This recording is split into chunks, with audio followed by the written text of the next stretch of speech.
Adjustment कैसा होना चाहिए, आपके साइड के जो ORVM है जिसको आप साइड मिरर बोलते हो वो किस तरह से एडजस्ट होना चाहिए। उसके बाद हम बात करते हैं आपकी सेफ्टी की। जहाँ बात सेफ्टी की आती है वहाँ लोग सेफ्टी को कम और पुलिस वालों के चालान को ज्यादा देखते हैं। वो कैसे? ये जो सीट बेल्ट है ये आप लोगों को दी हुई होती है आपकी सेफ्टी को लेके, लेकिन जहां तक बात इंडिया की करें तो इंडिया के अंदर सीट बेल्ट को माना जाता है कि चालान ना कटना।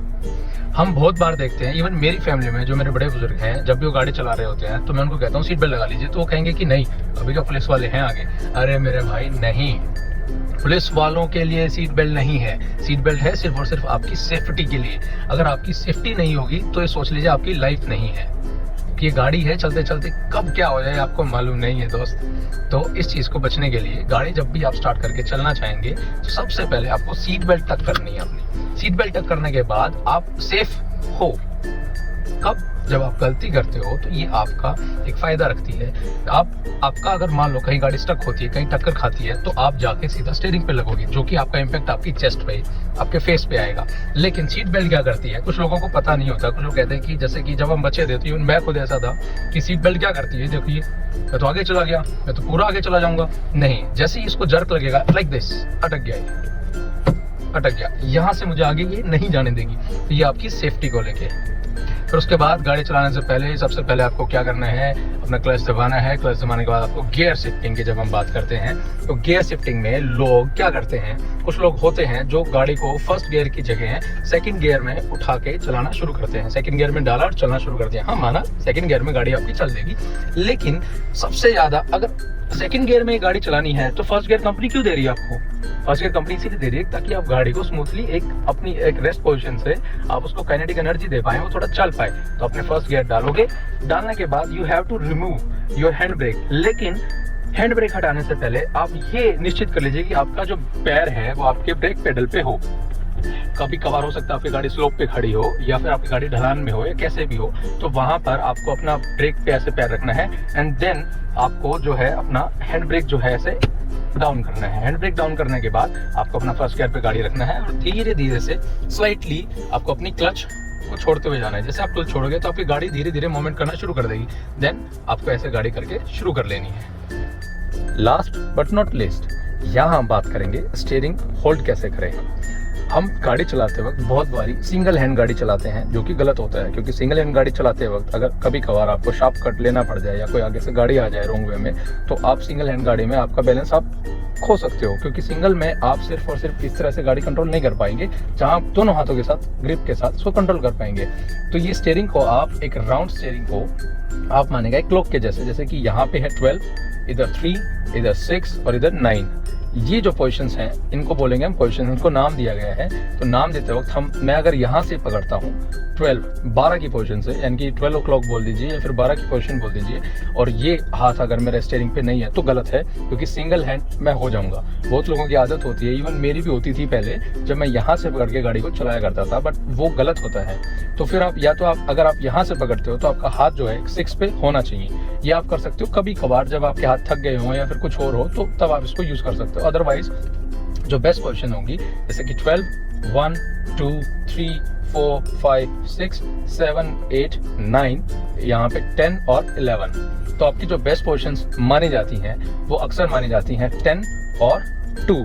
10 और 2 यहाँ पर आजकल वैसे भी आप देखिए जितने भी स्टीयरिंग्स होंगे यहाँ पर एक उभरा हुआ कर्व मिलेगा आपको, जो कि आपको एक ग्रिप प्रोवाइड करेगा।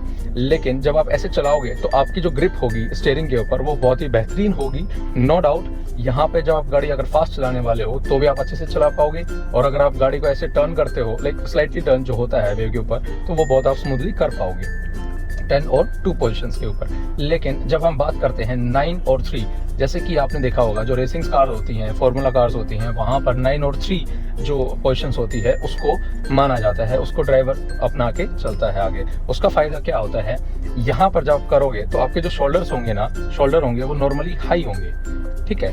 और जब आप 9 और 3 में करोगे तो आप एक रिलैक्स पोजीशन में होंगे, तब 9 और 3 को आप ऐसे ग्रिप कर सकते हो, ऐसे ग्रैब कर सकते हो स्टीयरिंग को। लेकिन यहाँ पर जब आप इसको 10 और 2 पे ग्रैब करते हो स्टीयरिंग को, तो आपकी जो ग्रिप होगी ना वो यूं होगी लाइक दिस, पूरा हुआ। लेकिन जब आप 9 और 2 पे करते हो तो यहाँ पे तो आपकी ग्रिप रहेगी ऐसे, बट 902 अपनी जगह बेहतर है। वो कैसे है, जब आप आजकल आपने गाड़ियां देखी होंगी, हर गाड़ी के ऊपर स्टीयरिंग माउंटेड कंट्रोल होते हैं। तो जब आप 9 पोजीशन में चलाते हो तो आप इजीली देखिए, अगर मुझे वॉल्यूम हाई करनी है तो मैं ऐसे करूंगा, अगर मुझे चेंज करना है तो मैं ऐसे करूंगा, अगर मुझे मोड में जाना है तो मैं ऐसे इस मोड को यूज करूंगा, म्यूट करना है तो म्यूट करूंगा, और कॉल उठानी है तो ऐसे उठाऊंगा। तो यहाँ पे इजी हो जाता है, आपका भी थोड़ा इजी हो जाता है, आपको वहां जाने की जरूरत नहीं होती है। तो ये 902 का फायदा है आपके पास। और 902 का फायदा ये भी है कि आपके हाथ जो है, आप लंबे टाइम तक गाड़ी को चला सकते हो बिना किसी तकलीफ के। तो ये आपका 902 का फायदा है। 1002 का फायदा अगर हम बात करते हैं तो मैंने आपको बताया कि आपका होल्ड और आपका जो ग्रिप है स्टीयरिंग के ऊपर, जो आपका होल्ड है वो काफी बेहतर होता है। तो चलिए अब हम आगे चल के आपको कुछ चीजें और बताएंगे इससे रिलेटेड। तो चलिए चलते हैं।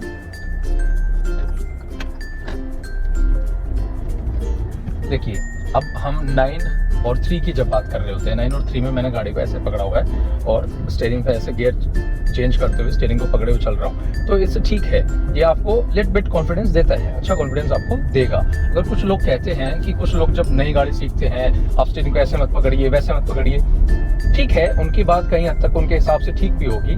लेकिन स्टीयरिंग जब आप रिलैक्स पोजीशन में हो, आप बहुत स्लोली चल रहे हो, लाइक 20-30, तो आप जहां मर जाए स्टीयरिंग को पकड़िए। वहां पे आप ना तो ऐसी कंडीशन में हो जहां आपकी गाड़ी डिसबैलेंस हो सकती है या कहीं और जा सकती है। लेकिन जब कभी आप ऐसे रोड के ऊपर चल रहे हो या फिर नेशनल हाईवे पे चल रहे हो, ये नॉर्मल रोड है, डिस्ट्रिक्ट रोड जिसको हम कहते हैं, ये वो रोड है। तो यहाँ पर मैं 10 और 2 की जो पोजीशन है उसको लेके चलूंगा, बिकॉज यहाँ भरोसा नहीं है, कोई बाइक वाला अंदर से आ सकता है, साइड से रोड के ऊपर आ जाएगा, या कोई पशु आ जाएगा, तो वहां मुझे शार्प जो है टर्न्स लेने पड़ सकते हैं। तो जो 10 और 2 है वो काफी बेहतर रहेगी शार्प टर्न्स के लिए। लेकिन 9 और 3 की जब हम बात करेंगे, 9 और 3 एक रिलैक्स पोजीशन हो जाती है ड्राइवर के लिए, जहां पर आप लोग बिल्कुल क्वाइटली जो है ड्राइवर गाड़ी को कंट्रोल करता है। जब आपको फास्ट रन करना हो गाड़ी को तो आप 10 और 2 पोजीशन पे आ जाइए। ये मैं आपको पर्सनली रिकमेंड करूंगा कि 10 और 2 पोजीशन जो है वो आप जब फास्ट ड्राइव करेंगे तब आप उसको लेके आ सकते हैं। जैसे कि अब आप बात करते हैं ड्राइव की, जब आप सिटी ड्राइव, हाईवे ड्राइव या डिस्ट्रिक्ट रोड की जब ड्राइव कर रहे होते हो, तो वहां पर जब आप हाईवे की ड्राइव करोगे तो वहां पर ऑलरेडी आपकी गाड़ियों में गैप होता है। लेकिन जब जैसे डिस्ट्रिक्ट रोड, जैसे कि एक बाइक अभी जो हमारे सामने चल रही है, तो जब हम इसकी बात करेंगे तो मैंने जिसके साथ जो गैप कर रखा है वो करीब करीब होगा 10 फीट का, जो कि लाजमी है। अगर मैं इस गैप से आगे बढ़ता हूं तो अगर हो सकता है कि बाइक वाला कभी ब्रेक लगा दे, तो मेरे पास 2 और 3 सेकंड का टाइम होना चाहिए। इतना टाइम गैप आपको लेके चलना पड़ेगा जहां आप अपनी गाड़ी को कंट्रोल भी कर पाएं, और इसके साथ ही साथ गाड़ी को एक गैप मेंटेन करके उससे पहले ही रोक दें, ना कि उसमें गाड़ी टकरा जाए। देखिए, अब जैसे गाड़ी चल रही है तो ये मैंने आपको बताया कि इसको हम डिस्ट्रिक्ट रोड बोलते हैं। तो डिस्ट्रिक्ट रोड होता है, उसमें बहुत कम रोड ऐसे होते हैं जहाँ पर आपको जो व्हाइट पट्टी आपको दिखाई दे रही होगी, ये व्हाइट पट्टियाँ होती हैं। तो जब ये व्हाइट पट्टी आपको दिखती है तो इसका मतलब ये मानिए कि आपको अपनी गाड़ी जो है इस व्हाइट पट्टी के किसी तरफ रखनी है, कि लेफ्ट साइड रखनी होगी, क्योंकि इंडिया के अंदर जो ड्राइव होती है वो लेफ्ट साइड की ही होती है। तो यहाँ पर आपको करनी होगी, और जैसे ही आपको सामने से कोई गाड़ी आ रही है तो आपको अपनी गाड़ी को स्पेस देते हुए उस गाड़ी को स्पेस देना है। अपनी गाड़ी को स्पेस, जैसे कि अगर मैं लेफ्ट की तरफ गाड़ी लेके जाता हूँ, जैसे गाड़ी आई आप सामने से, तो मैंने लेफ्ट की तरफ किया। हाँ, हालांकि मुझे इतना नहीं करना कि मेरी गाड़ी रोड से नीचे उतर जाए, जब तक मेरे पास कोई वर्स्ट कंडीशन ना आ जाए। तो हमें एक तो इन सब चीज़ों का भी, बातों का भी हमें ध्यान रखना होगा। लेकिन जब कभी ये जैसे कि अभी गड्ढा आया, तो गड्ढे में आप देखेंगे कि कुछ पत्थर गिरे हुए हैं, और जैसे बाइक वाले मिस्टर गए हमारे पास से, तो बहुत बार क्या होता है, अगर मैं यहाँ से स्पीडली लेके जाता हूँ तो कुछ पत्थर ऐसे जो टायर के नीचे आके उछल जाते हैं, जो किसी बाइक वाले पे या कहीं पर भी लग के उसको नुकसान आराम से पहुंचा सकते हैं। जब कभी आप डिस्ट्रिक्ट रोड पे चल रहे होते हो तो क्या होता है कि आप अपनी तरफ से चल रहे होते हो, अपनी लेफ्ट साइड में चल रहे होते हो, लेकिन जैसे कि अभी पीछे गड्ढा आया और वो चीज़ें आई तो मुझे अपनी लेन चेंज करनी पड़ेगी। तो लेकिन जब भी आप लेन चेंज करें तो मेक श्योर कि आप अगर राइट साइड से कर रहे हो तो आप राइट साइड की इंडिकेटर ऐसे झलकाएं। ये भी एक बहुत अच्छी बात है। और आगे चल के जितनी भी वीडियो मैं इस चैनल के ऊपर लेके आऊँगा आपके पास, आपकी फ्यूरियस मोटर के ऊपर, तो वहाँ हम आपको अलग अलग चीज़ों के बारे में बताएंगे। जो नेक्स्ट वीडियो जो आपकी आएगी वो इससे भी बेहतरीन और इससे भी अच्छी आपको आएगी। और प्लीज़ मेक श्योर कि आप इस वीडियो को शेयर करें, सब्सक्राइब करें और लाइक करें।